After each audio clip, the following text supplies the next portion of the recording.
YouTube? It has been a long time, roughly about a year since the last video, which featured the banana bus. Yeah, nothing's happened to it since, just so you know. I put the flatbed back on it because I had to go pick up a 1969 Mercedes W108, which if you follow me on Facebook and Instagram you'll have seen.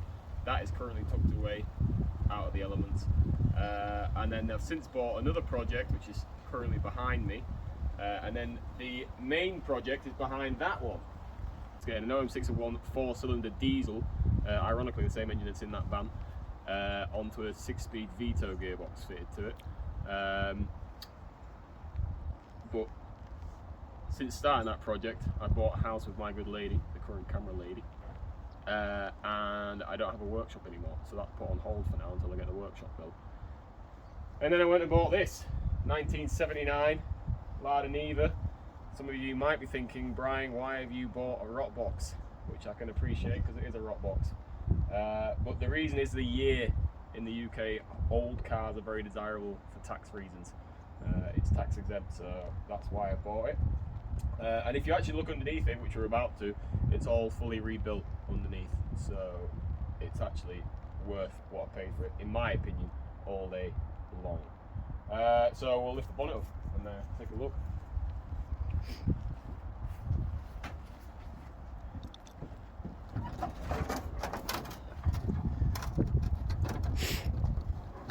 Like the day it was built.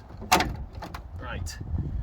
So it's got the standard engine and boxing. It is remaining standard in terms of transmission and everything like that. The guy I bought it from, and I can probably say it has been, said that the guy that sold it to him had tuned the engine, or been in. So the guy I bought it from said the guy he bought it from told him that the engine was tuned, and it has got a twin downdraft Weber carb and a K&N filter. So that suggests to me that it's had a bit of love and attention at some point. I did get it running when I first got it, and then it stopped running, and I couldn't figure out why. So my dad came down and gave me a hand. We put it down to the distributor, fitted a new distributor, new spark plugs, and now it strikes up like a sewing machine. In fact, we'll start it up.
It runs like a sewing machine. It's actually very good. It does blue smoke a little bit, which it's not at the moment, but when it gets warmed up it does start to blue smoke a little bit, which I'm not too bothered about, because I think that's just because it's been sat for so many years. The logbook says it was imported in 1986, which I find very interesting. So if anybody knows anything about the history of it, I'd be very interested to hear about that. We'll turn it off. So yeah, engine and gearbox is staying the same.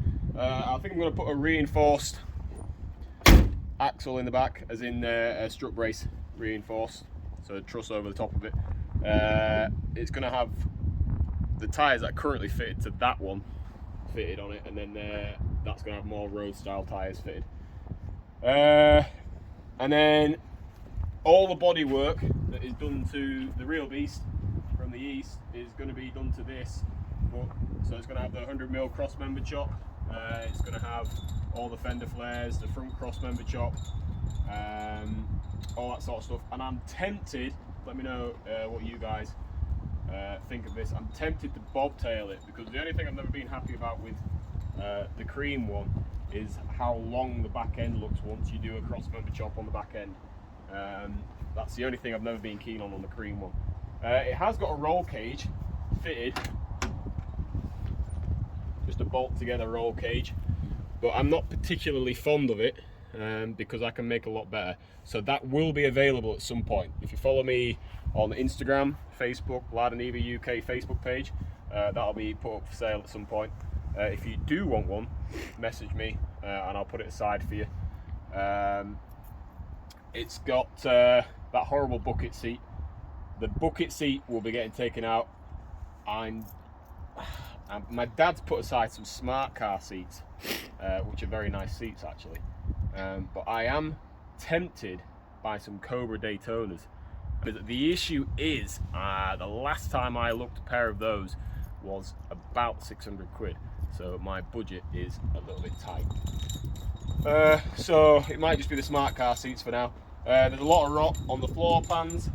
I might make a custom transmission tunnel, build it into the roll cage to reinforce the whole chassis.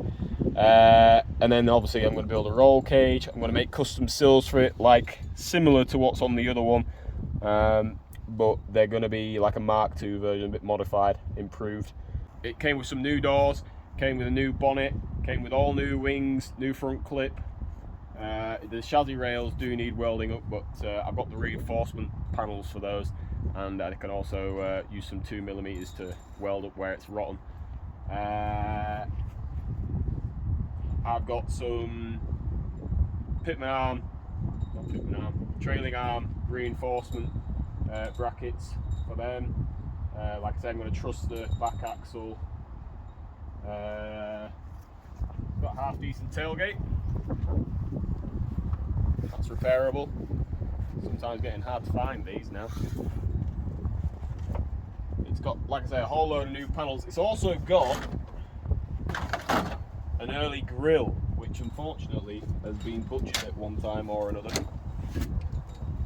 with this mesh. It's come with two later grills without the chrome, so I'm tempted to try and take the mesh out of the later grill and fit it into the early grill, because these are quite hard to come by now, these early grills. It also came with the early Lada badge, which I'm restoring as well. I'm hoping to go quite in depth on the videos on this and actually show how I make panels and stuff like that, because I always get asked these questions, but I've never really had time.